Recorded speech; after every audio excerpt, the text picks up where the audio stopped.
आदिवंश की कथा हमारे संत महापुरुषों की कथा है, जिसको सुनने से आपके अंदर जागरूकता पैदा होती है, अंधविश्वास आपका खत्म होता है। सत्यनारायण जैसे कथाओं को आप त्याग देंगे जब ऐसी कथाएं सुनेंगे।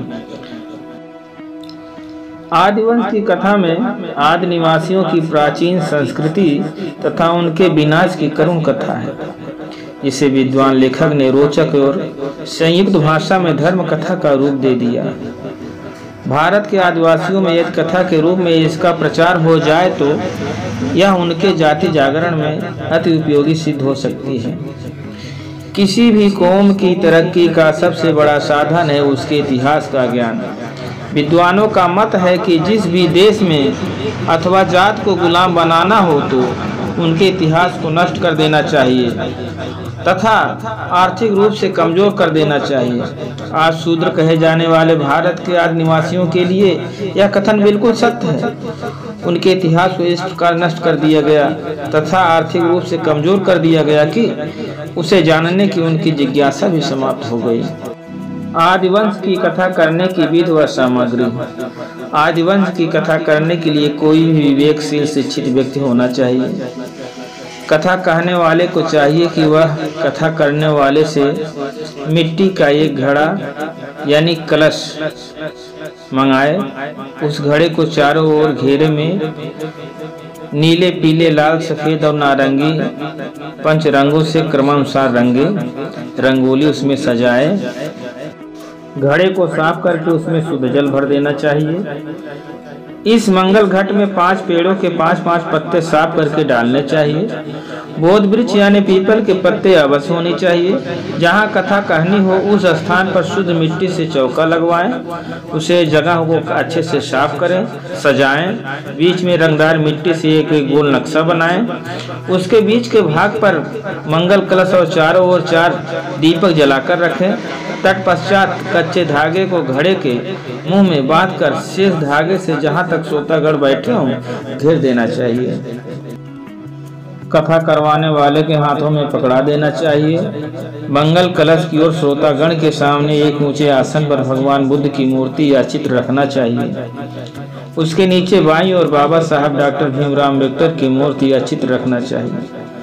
भगवान बुद्ध और बाबा साहब के चरणों पर फूल रखने चाहिए और धूप अगरबत्ती जलानी चाहिए।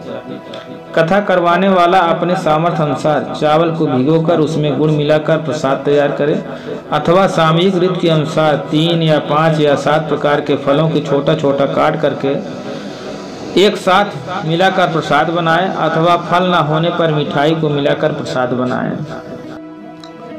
एक लघु स्वर से तथा प्रत्येक अध्याय के पश्चात जितने अध्याय समाप्त हो चुके हों उतनी बार जय जयकारा लगाना चाहिए। शंख कभी नहीं बजाना चाहिए। कथा पूरी हो जाने के बाद मंगल सूत्र यानी धागा को सबसे पहले कथा करवाने वाले स्त्री पुरुष के दाहिने हाथों में बांधना चाहिए। तत्पश्चात सबके हाथ में इस मंगल सूत्र को बांध देना चाहिए। मंगल सूत्र बांधते समय यह गाथा कहनी चाहिए। शबे बुदा बला बदा बच्चे का नाचयम बलम अरहंता नचते जेने रकम बंदामि शबशो। इसका अर्थ होता है मैं सभी बल प्राप्त हुआ बुद्धों प्रत्येक बुद्धों और आत्माओं के ज्ञान प्रताप से सब प्रकार के कल्याण के लिए यह मंगल सूत्र या मंगल रक्षा सूत्र बांध रहा हूँ। कथा समाप्त हो जाने के पश्चात प्रसाद का वितरण कथा करवाने वाले व्यक्ति से ही करवाना चाहिए, क्योंकि वह धर्मवान, पुण्यशील तथा उस दिन का उपयुक्त पात्र होता है।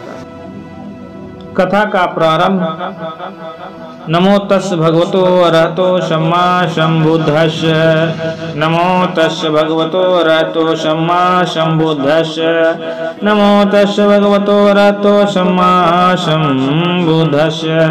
3 बार कहकर उसका अर्थ बताएं उन लोगों को। बोले उन भगवान अरहत सम्यक संबुद्ध को 3 बार नमस्कार है, नमस्कार है, नमस्कार नमस्कार है।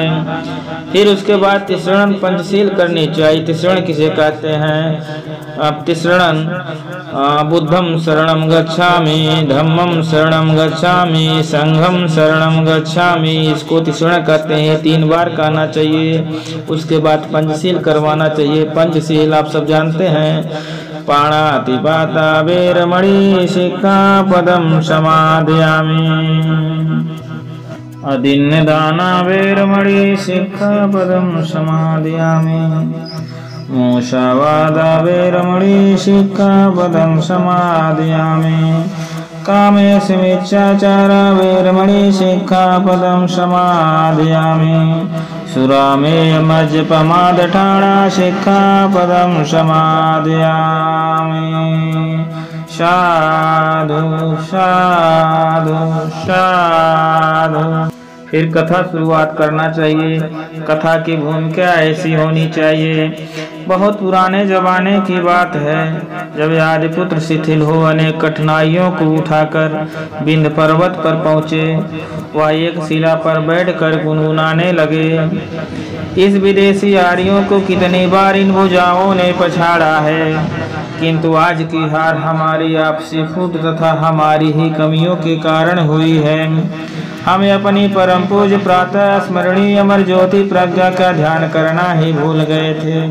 देश का नायक होने के नाते आज यह मेरा परम कर्तव्य हो जाता है कि मैं अपनी अथक तपस्या द्वारा जब तक उसे प्रज्ञा ज्योति को न पालूं, तब तक सतत तपस्या में संलग्न रहूं।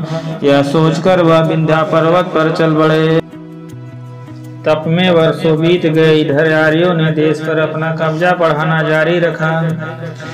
अपने भक्त को अखंड तपस्या को देखकर अमर ज्योति प्रज्ञा का आसन हिल उठा।